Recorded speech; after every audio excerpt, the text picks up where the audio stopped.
Hello hello hello everyone, welcome back. तो आज हम सीखेंगे रिफ्रैक्शन थ्रू ग्लास स्लैब। ठीक है। देखो, जो बुक में डायग्राम दिया है ना ग्लास स्लैब का, तो वो थोड़ा सा मिसअंडरस्टैंडिंग हो सकता है। तो हम पहले देखेंगे कि ग्लास स्लैब क्या होता है, उसके बाद हम लोग रिफ्रैक्शन देखेंगे। ठीक है। तो देखो, जब हम करेंगे रिफ्रैक्शन थ्रू ग्लास स्लैब, तो ग्लास स्लैब का एक्चुअल स्ट्रक्चर, एक्चुअल में ग्लास स्लैब कैसा दिखता है भाई? ऐसा।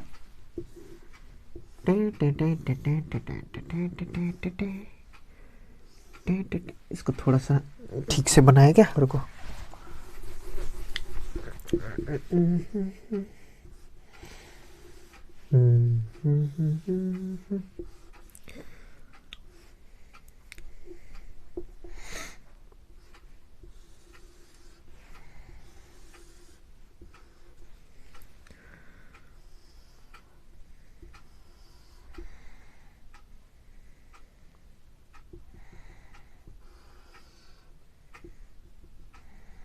तो ऐसा कुछ दिखता है ग्लास स्लैब। ठीक है ना। तो ये क्या है? पूरा कांच का बना हुआ है, और लाइट क्या होगा, यहाँ उधर से आके घुसेगा, इधर निकलेगा। तो ये 3D डायग्राम है। तो ग्लास स्लैब कुछ ऐसा दिखता है, लेकिन हम लोग का बुक में ग्लास स्लैब कैसा दिया हुआ है? ऐसा भाई, सिंपल। तो ये ग्लास स्लैब का ना टॉप व्यू है, इसको बोलते हैं टॉप व्यू। लेकिन एक्चुअल में ग्लास स्लैब ऐसा होता है। जब हम इसको ऊपर से देखते हैं, इसको थोड़ा सा और बढ़िया तरीके से बनाने से कंसेप्ट क्लियर होगा।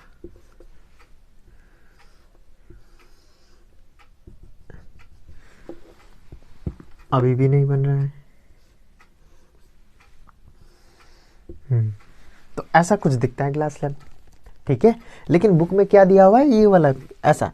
तो ये टॉप व्यू है। देखो, अगर हम इसको ऊपर से देखें, तो क्या ये ऊपर का सरफेस दिखेगा सिर्फ हमको?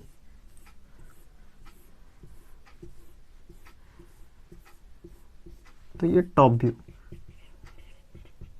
जब हम इसको ऊपर से देखेंगे। ठीक है ना। तो एक्चुअल में ग्लास स्लैब हम लोग का ऐसा होता है, लेकिन बुक में ऐसा दिया हुआ है। तो रे यहाँ से आके ढुकेगा तो कुछ होगा। तो यहाँ पर क्या हो रहा है ना, अंदर में जा रहा है रे, यहाँ पर, और उसके बाद रिफ्रैक्ट हो रहा है। तो ऐसा कुछ मामला चल रहा है यहाँ पर। तो हमको वो समझना है, जो भी हो रहा है यहाँ आएगा, फिर इधर रिफ्रैक्ट होगा।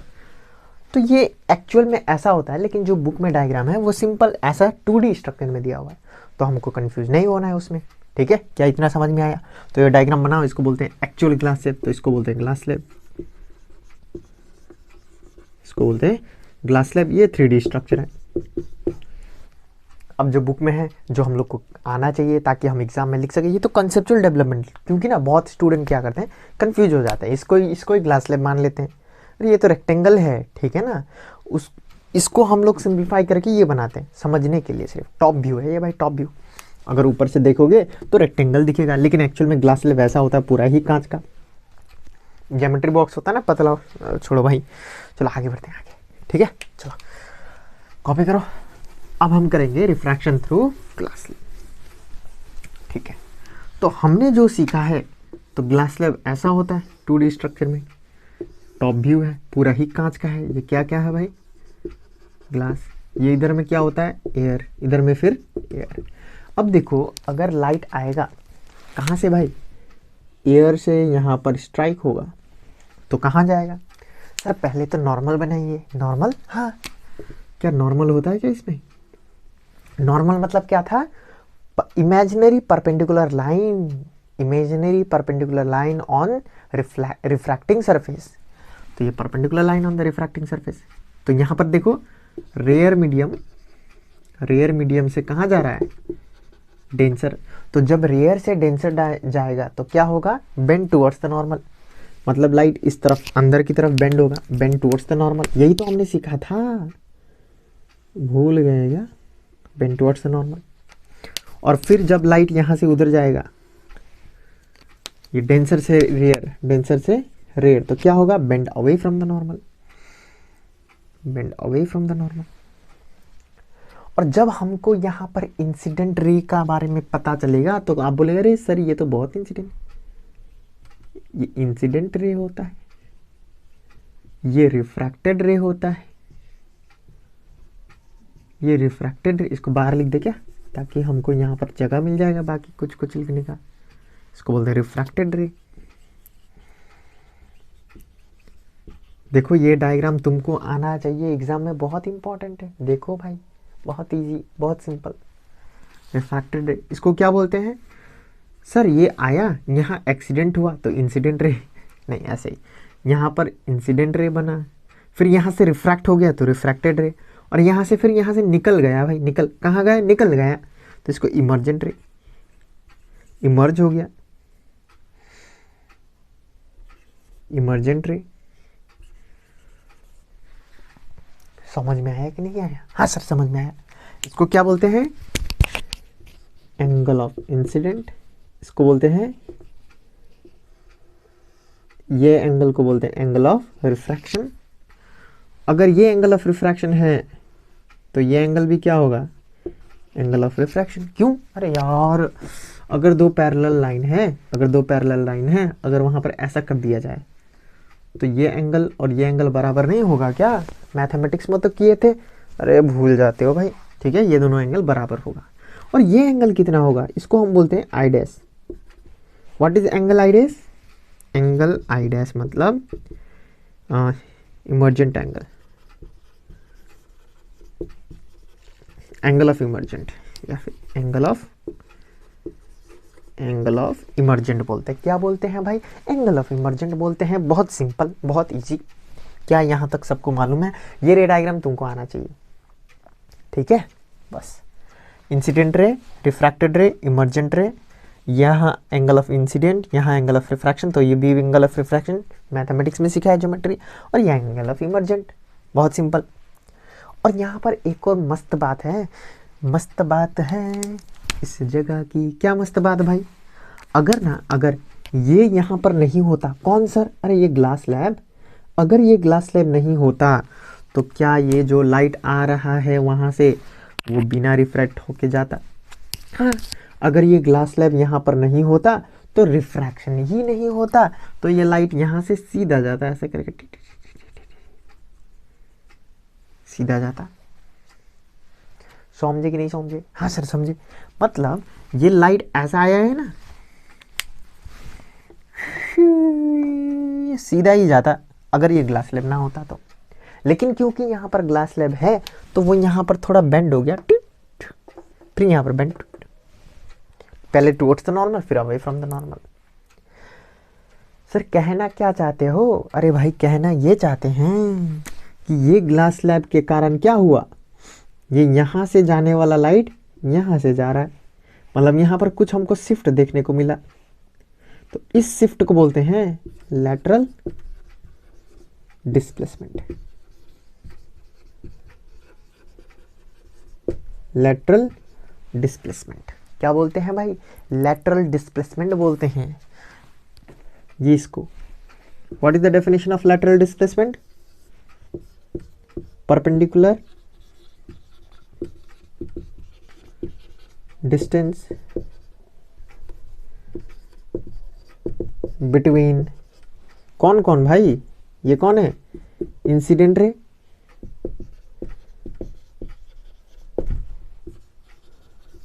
एंड इमर्जेंट रे को बोलते हैं लैटरल डिस्प्लेसमेंट।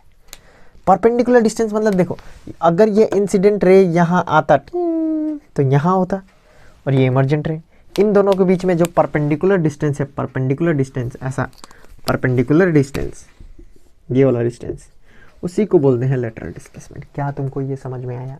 हाँ सर समझ में आया कि नहीं आया? आया ना। लेकिन तुम पूछोगे सर यहाँ पर तो इंसिडेंट रे नहीं है। अरे नहीं है, मुझको भी मालूम है, यहाँ तो है ना, ये इंसिडेंट रे हुआ, ये इमर्जेंट रे हुआ। इसको एक्सपेंड कर दो, इसको थोड़ा एक्सपेंड कर दो, इन दोनों के बीच में जो परपेंडिकुलर डिस्टेंस है, इसीलिए मैंने बोला परपेंडिकुलर डिस्टेंस, नहीं मैंने ये नहीं बोला कि डिस्टेंस, परपेंडिकुलर डिस्टेंस, ये परपेंडिकुलर डिस्टेंस को बोलते हैं लैटरल डिस्प्लेसमेंट। ठीक है, क्या समझ में आया? ठीक है सर, लैटरल डिस्प्लेसमेंट का कॉन्सेप्ट तो हमको समझ में आया।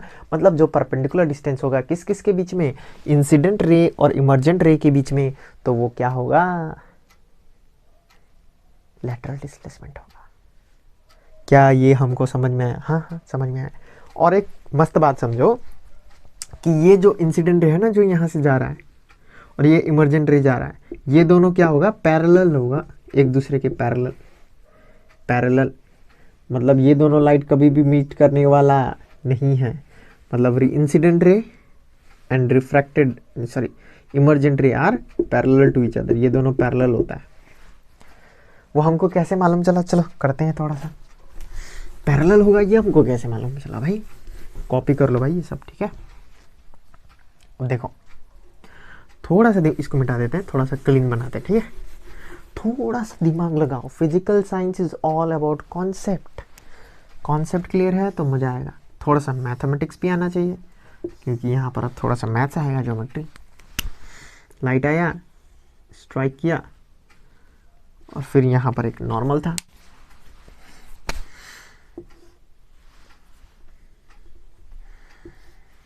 ठीक है। फिर क्या होगा, बेंड टुवर्ड्स द नॉर्मल, फिर यहाँ स्ट्राइक हुआ, फिर यहाँ पर एक नॉर्मल था, फिर bend away from the normal,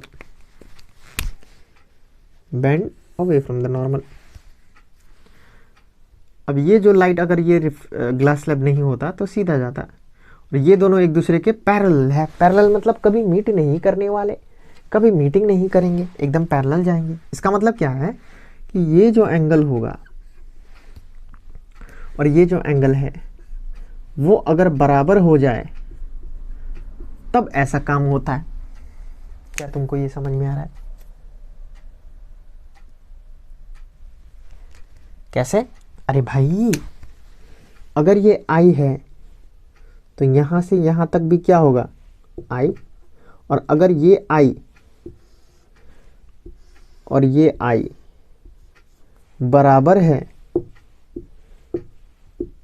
तो ये दोनों पैरेलल होगा ना, कभी मीट नहीं करने वाले। कि नहीं समझ में आया? समझे सर? थोड़ा सा लॉजिक लगाओ। अगर ये एंगल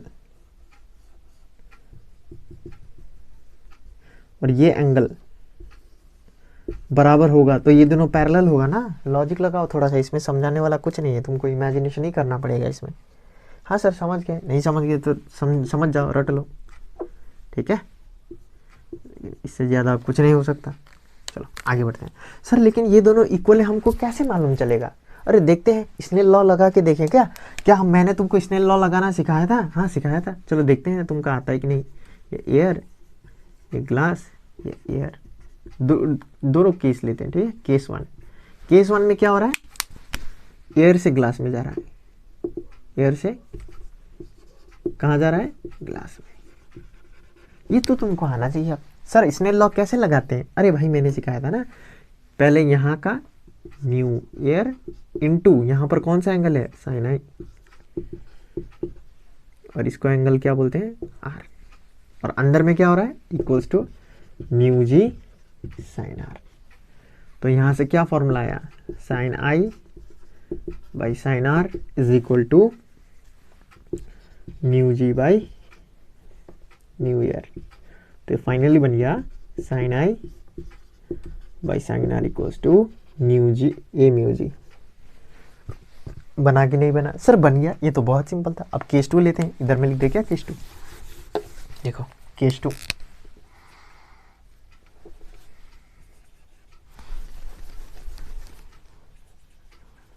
सर केस टू क्या है? अरे केस टू क्या है, ग्लास से एयर में जा रहा है, इधर केस टू, तो ग्लास से एयर में जा रहा है।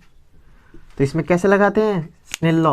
अरे भाई यहाँ पर क्या हो रहा है देखो, म्यू ग्लास इंटू साइन, ये कौन है, R, is equal to mu air into sine I dash. क्या नहीं आता है तुमको? आता है सर। उसके बाद इधर में क्या निकला था, म्यू ए जी ना, तो यहाँ पर इधर लेके आते हैं, म्यू जी बाई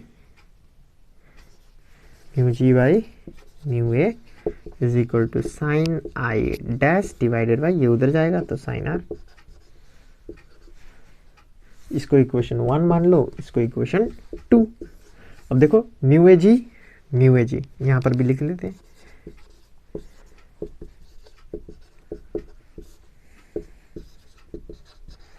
तो देखो ये इतना होता है और ये इतना होता है। तो can we write from 1 into,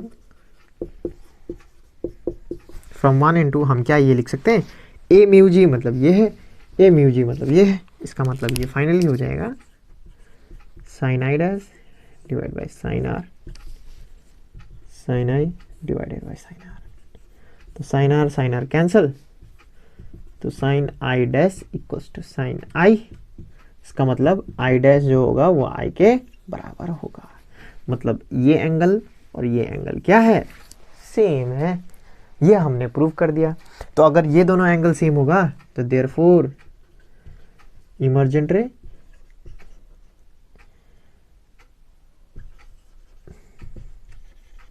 and incident ray are parallel to each other. भाई इतना डीप आ रहा है क्या रिकॉर्डिंग में? हाँ भाई, इतना डीप हम जाके पढ़े हैं, एग्ज़ाम में क्वेश्चन आने से एक भी नहीं छूटेगा। ध्यान से पढ़ो जो मैंने यहाँ पर पढ़ाया, इतना डीप भाई कोई नहीं पढ़ा था। ठीक है ना, तुम बुक देखो लो, बुक में भी है ये सब, लेकिन कॉन्सेप्ट क्लियर नहीं होने पर ये सब तुमको नहीं समझ में आएगा कि क्या हो रहा है। ये तो हमने सीखा था ना, मैंने स्नेल लॉ अप्लाई करना सिखाया था कि यहाँ पर क्या हो रहा है। पहले यहाँ पर देखो, एक बार फिर रिपीट कर देता हूँ, जो नहीं समझे एक बार देखो, ट्राई मारो। यहाँ पर क्या हो रहा है, एयर में, तो म्यू ए साइन आई। फिर ग्लास में क्या हो रहा है, म्यू जी साइन आर। फिर सेकेंड में ग्लास से शुरू हुआ ना, ग्लास से लाइट एयर में जा रहा है, तो म्यू जी साइन आर, ये आर है तो आर। फिर हवा में निकला तो mu A sine I dash. बस बहुत सिंपल है भाई। ठीक है, तो थैंक यू वेरी मच।